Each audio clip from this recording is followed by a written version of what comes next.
Many people say that they want to write a book, yet 9 out of every 10 people who start writing a book never finish it, leaving one of their biggest dreams unfulfilled. So, what is it about the 1 in 10 people who do finish writing their book? What do they have, and what drives them to complete their books, their plays, and their songs? Welcome to the Editor's Desk, where we explore their writing experiences, their motivations, and their struggles. And now, here are your hosts, author, writing coach, and self-publishing guide, Lynn Everard, and author, Louise Gomez.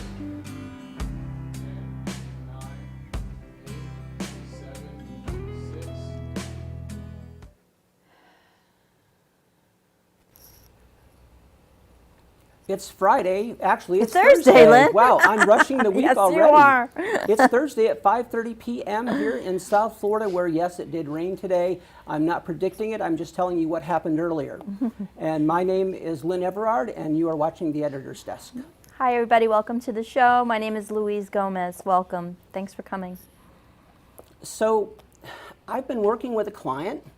Which one? Oh, you have a lot of clients. Right. So he's been a psychotherapist for 50 years. Oh, yes. And we're working on a book he's writing about belief. Yep. And, you know, beliefs affect everything. Like yes. Literally everything that we do is somehow impacted by a belief. And one of the biggest places we experience beliefs is in this whole idea of who we are, who we're supposed to be, and then that gets us into the whole area of body image. And what are we supposed to look like according to whom, right? Like media or advertisers or whatever they're trying to sell, right? That whole, you know, we're not good enough because they need to sell us a product, right? Absolutely. So they want us to believe that, you know, and this amazing book, Reflections of a Fat Girl, Wisdom Lost and Found from Growing Up Overweight by Eileen Lachinski. I just finished this book and I have to say, so much wisdom in here.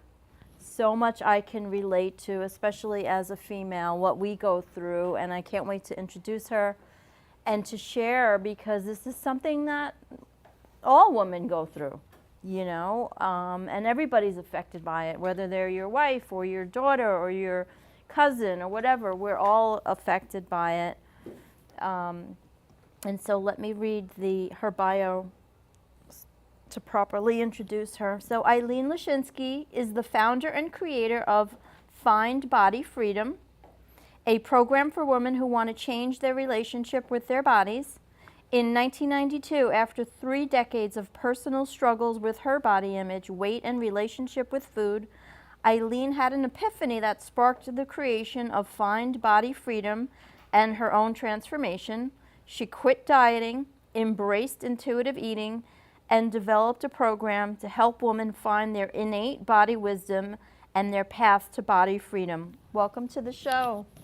Oh, thank you for having me. I'm so excited to be here. I got so much from your book. I totally related to your book for everything from the whole Weight Watchers or what new program we have to do or constantly looking for an answer outside of ourselves. So Absolutely. Can you tell us a little bit more about, because you've got so much wisdom, so many years of experience of going through this, please share with us how you came into creating the intuitive eating program. Thank you, yes. Well, it started probably when I was 5 years old. Wow. Because by the time I was 5 years old, I was considered a fat child. I was a fat girl, which is hence the title of the book. And the story goes actually that my mother, in response to some anxiety she had about my grandmother, overfed me by, for example, walking around the kitchen with a mop on her head, and when I smiled and laughed, the spoon would go in for more food after I had already completed my meal, because my grandmother said, I'm too thin, I'm not gaining weight, et cetera, et cetera. So over the years, I became a fat child, but also I lost the innate body wisdom that basically says we were born knowing how to eat. Yes. I lost the signals for hunger and satiety, which are key to whether we call it intuitive eating or natural eating, attuned eating. That becomes a problem if we're looking up on the outside for Yes. cues of how to eat, and instead of on the inside. Yeah, because imagine what kind of message were you getting? Like, oh, I guess, my mom has a mop on her head and she's happy or she's smiling when I eat, right? So that's already, I see, like a communication or belief system that maybe was created, right? That's a wonderful observation, actually. My mother's smiling, she's feeding me. Yes. So there's a link between, Yes. This is a happy time, I'm pleasing my mom, Correct. and overeating, Right. which is in essence what it became. And it kind of reminds me of, and I know a lot of people have seen this, how many times in the supermarket or in a store where you have a little kid and he's a young baby or whatever and fussing and whatever, and right away the mother gives the baby food to stop the crying or to pacify the baby. So that's like a signal also that we learn, like, oh, if I'm upset or angry or hurt or whatever, it's kind of like the emotional eating. It's like you Hence- could trace it back to that. Absolutely, hence the start of emotional eating. I see it all the time. Sometimes I feel Yes. like saying, don't Stop it. stop doing that, right? Because it makes these connections in the brain Yes. for a baby to think, oh, okay, I feel better when I eat because I was crying, Yes, so. yes, yes. And that goes back to beliefs. Where do we get beliefs, Lynn? Maybe they form from something that came outside of our belief. Maybe it was indoctrinated into us as a child. Well, absolutely. One of the main places our beliefs come from is our need to survive in a dysfunctional household, in a dysfunctional family with addicted parents, or that they're always fighting and all these things going on, and the child, I'll do whatever it takes just to survive, and then they form these beliefs. And so, how many households where there'd be, an argument between the parents, and then they take the kids through the drive-through, Oh, right? yeah. Because, sense, nobody cooked dinner because they were too busy fighting, Yeah, yeah. right? Yeah. But I you get got to it. feed the kids. So what do? And then I was even thinking, like, the way they rotate commercials on TV, Yeah. where you could actually go to the gym and on your way home go through the drive-through to load up on calories.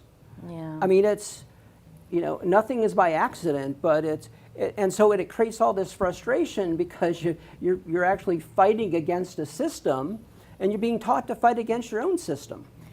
I think, Eileen, you really touched on something that I can relate to. Most females can. How many times the trends with, like in the 70s, like the Super Miss Twiggy, which, is that what we're supposed to look like now? Or whatever these, different trends are. And it's like, they want to sell us a product. That's their bottom line, right? Absolutely. So I'm so happy that through your experience, your trials and tribulations, you realized it's all about intuitive eating. Yes, yes. It's all about intuitive eating. And I want to say here, that's not my term necessarily, because that came later actually than when Okay. I started my program. But it all revolves around understanding actually what happens is we get messages from Right. our bodies. Yes. that translate into, okay, so now what do I do with those messages? So I had to relearn, and many women have to learn Yep. and relearn, how do we know when we're hungry? Mm-hmm. As opposed to the clock on the wall says I'm hungry. How do I know when I've had enough? As opposed to either the serving size on the package or Weight Watchers points or Oh. exchanges. Yeah, I remember those You days. know, or whatever it is that is external to us. So. And you know, what you have is a message that really gets to be shared around the world, or at least around the country, so people can really tune into our body. Everybody's body is different. We can't say, okay, because I'm 5'2", I'm supposed to weigh this amount. It's like once we adopt, I loved a lot of things that you spoke about, mindful eating. How, are we really eating? Just like I'm guilty of it. How many times I'm in a rush? I got to eat. I can't, you know, I just want to eat. I'm so hungry. But I know I get value from mindful eating, like sitting, like just chewing and biting, like really taking my time and being mindful about what I'm eating, enjoying it, being grateful. Like there's so many different things that you spoke about that are part of this whole journey. Tell us more about so many great hacks and tips and so many things that you've learned. Well, one of the things that I think is really important here, and it piggybacks on what you're saying, Louise, what I discovered, food tasted so much better when I was hungry. Yes. But I never knew that because I was eating when I was eating willy-nilly. I was eating when I wasn't hungry. Yes. And what ended up happening for me when I, again, started to pay attention to my body signals, I was able to determine, oh my God, I can stop eating before I make myself sick. Yes. Because before, I was just shoveling it in. I mean, Lynn, you were talking earlier about beliefs and what we do in childhood in order to manage living in a chaotic home. And I know that I ate because a lot of the stuff that you mentioned was going on in my household. And when I was able to create for myself an environment that was conducive to mindful eating, to attuned eating, I so enjoyed the eating process, and I wasn't afraid of it, and I wasn't checking out when I was doing it so that I overate. It just became a whole new experience, and I looked forward to getting hungry, which for a lot of women, and Louise, you'll tell me whether this is true for you, for a lot of women, hunger, there's fear attached to hunger. If I get hungry, that means I have to eat. If I eat, I'm going to take in more calories.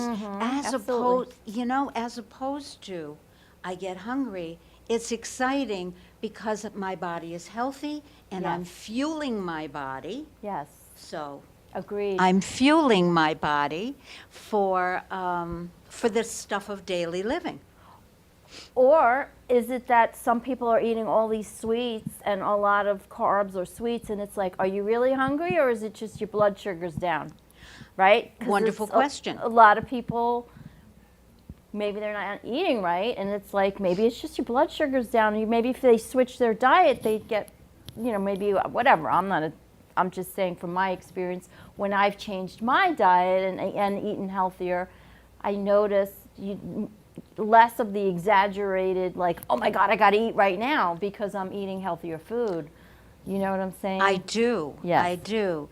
And one of the things that I encourage all people to do, not just women, is to understand that one of the core principles of healthy eating is that food is fuel for the body. Yes. Sweets, Yes. chips, Right. ice cream, not fuel. Right. I mean, they might taste great, and I'm not saying that people can't eat them. Right. But the point is, when we're hungry, the body is signaling Yes. from the inside out, I need fuel. Right. I need fuel to do the stuff of Right. living Sure. and having me be able to manage my daily activities.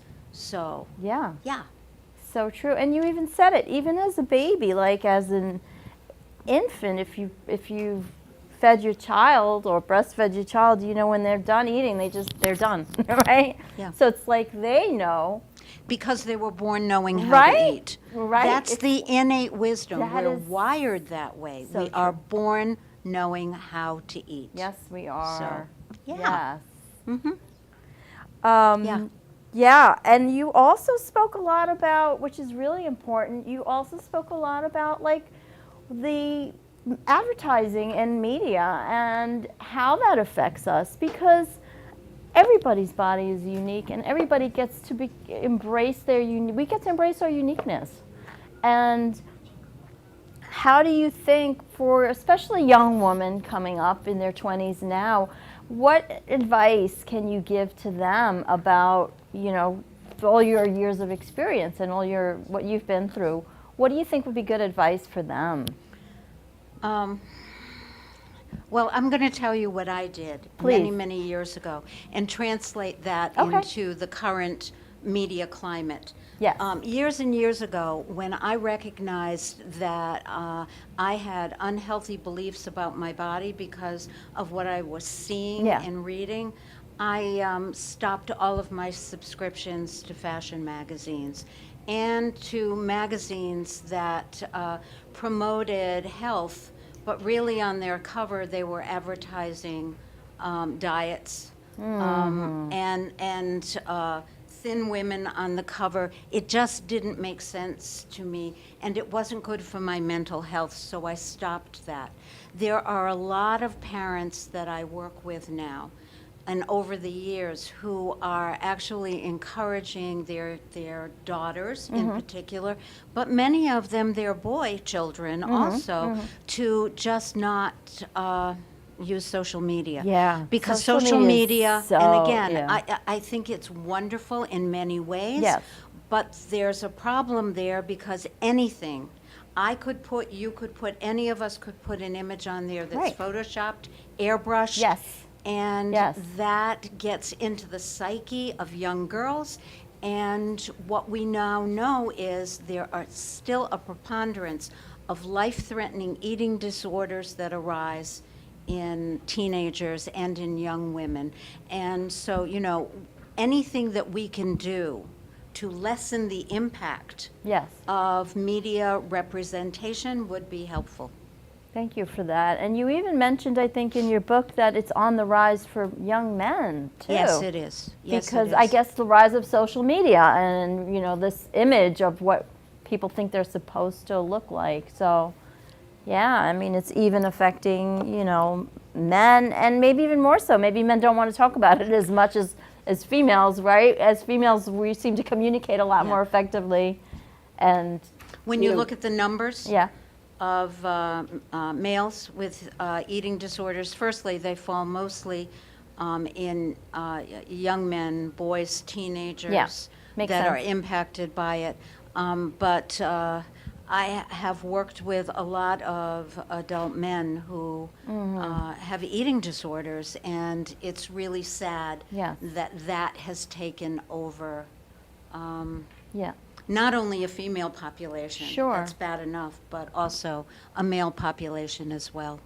You know, you both mentioned social media. Yes. Yes. And one of the things that I don't know the right word to use, I'm going to say that sometimes troubles me, is that so many women are quick to post a photo of themselves and it generates likes, but it's almost like they're still trapped in this idea that it's all about the looks, it's all about the body. And I rarely see women post accomplishments.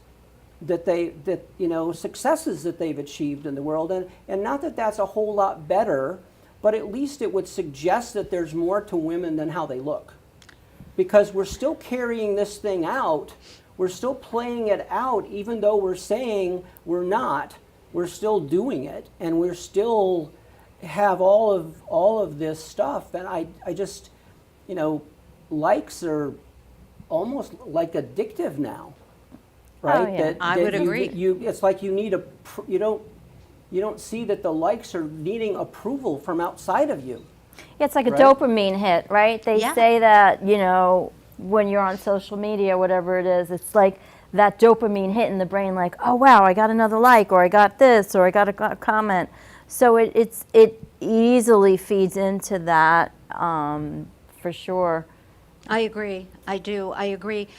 And I think you're right. And here again, this goes back decades, hundreds of Oh, years, yes. where women's bodies have been commodities. How do we Absolutely. get, years ago, we needed a man because Yeah. Right. how else were we going to Right. put food in our mouths and feed our Right. children?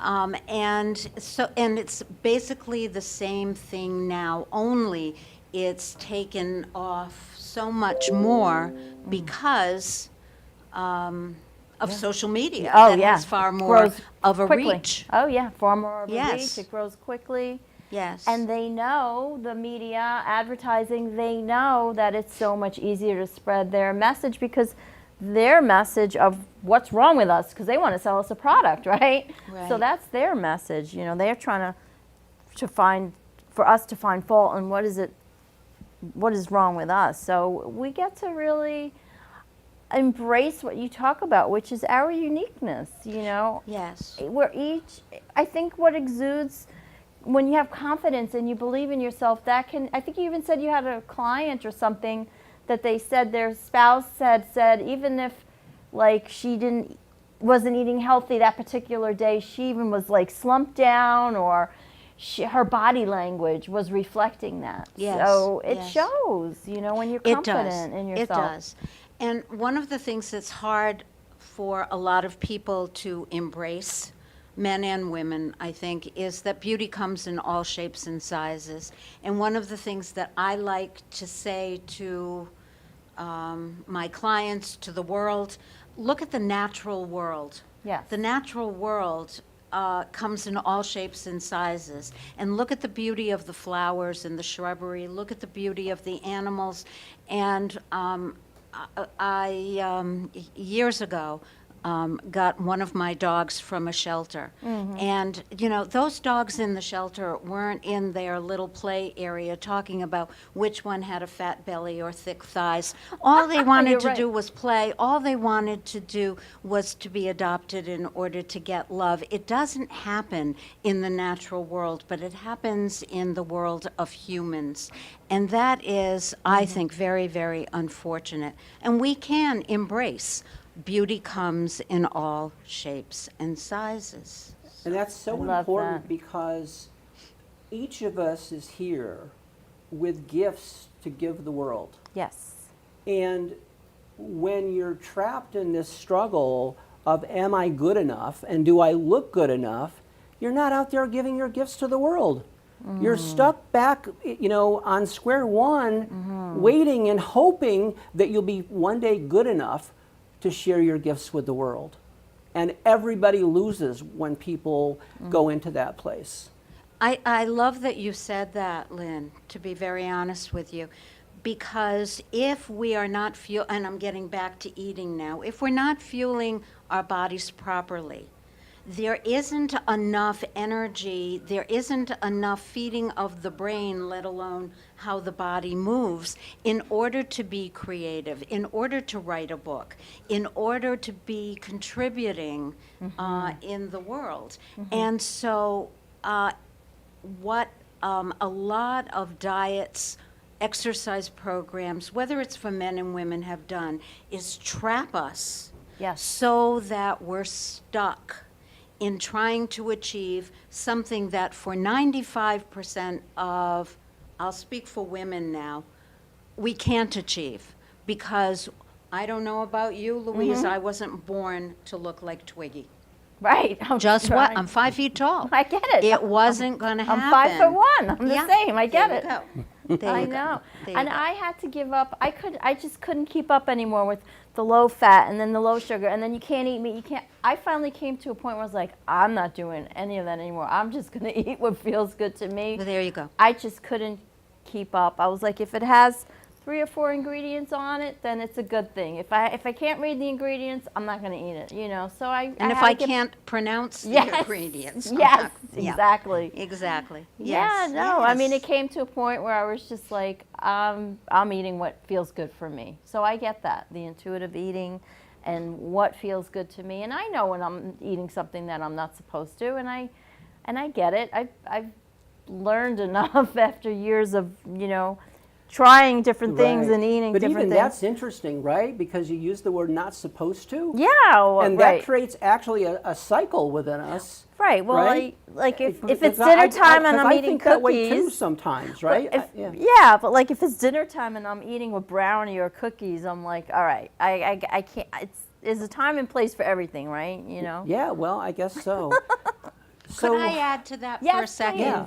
Okay, so I'm hearing you, and there it gets back to, though, if it's dinner time Yes. and you're hungry, Correct. there we go to food is fuel for the body. Exactly. If you want a brownie, Yep. have your dinner first, Yep. fuel your body and your brain, and then leave room for a tasty treat. I always do, Eileen. There you go, Louise. Anybody who knows me knows that I always leave room for a tasty There you go. treat. There you go. That's wonderful. Yeah. So, Eileen, what do you have going on that you'd like to share with our audience? What kinds of things are happening in your world? Things that you might like to share with our audience about how they can find you, how they could work with you, what types of things are happening? Well, I love that question.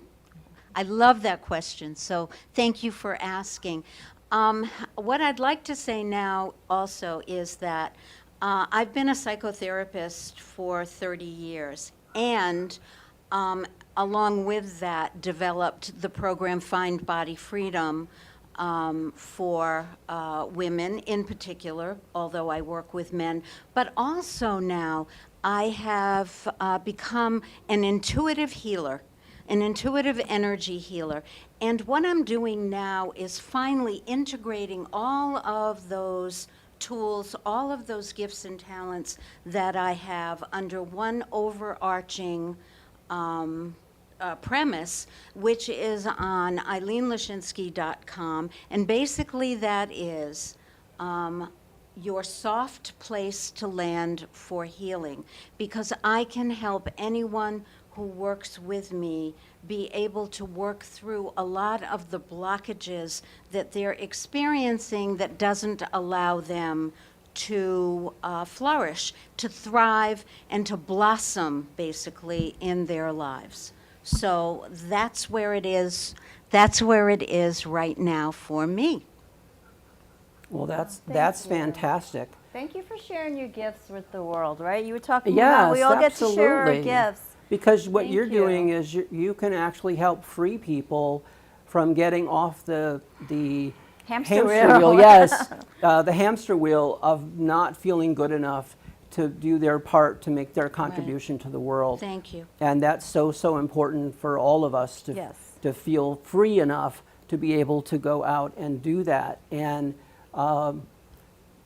as we wrap up the show, we're going to have a very interesting guest next week. Oh, yes. We're gonna. Exciting. I haven't checked to see whether he made it into town into town yet or not. But if all goes as planned, our guest next week will be an author from Denmark, who will be joining us in the studio, and he has written an amazing fantasy book, which talks all about good and evil. That's the crux of the story. Desmantia, right? Is that the name of it? It's called Desmantia. Desmantia. And hopefully it'll be available in the U.S. in the next several months. So, as always, thanks for joining us. Yes, thank you You'll so much. Find us Thank you. right here next Thursday at 5:30. Please share with your friends. and we will look forward to seeing you once again. Thanks for tuning in. Imagine rediscovering a past life. Now imagine finding the person you shared it with. And I just told all my friends, I'm like, you guys have to read this because I can't put it down. And I have not even gotten to the half of the book yet. We are Lynn Everard and Louise Gomez, and we are the authors of the book, The Reuniting of Two Past Lives and the Unveiling of the 12 Sacred Lessons. We invite you to purchase the book and discover the magic. Even if you have never written a book, you are still an author. In fact, we all are. In every moment, each of us is writing our own unique story that we call our lives. Because many of us are, as in the lyrics of the Dan Hill song, Sometimes When We Touch, writers still trapped within our truth. If this is you, why not start writing your thoughts in a journal? It will help you get your truth on paper and could just be the start of your own book. And don't forget to join us here every week for the next edition of The Editor's Desk.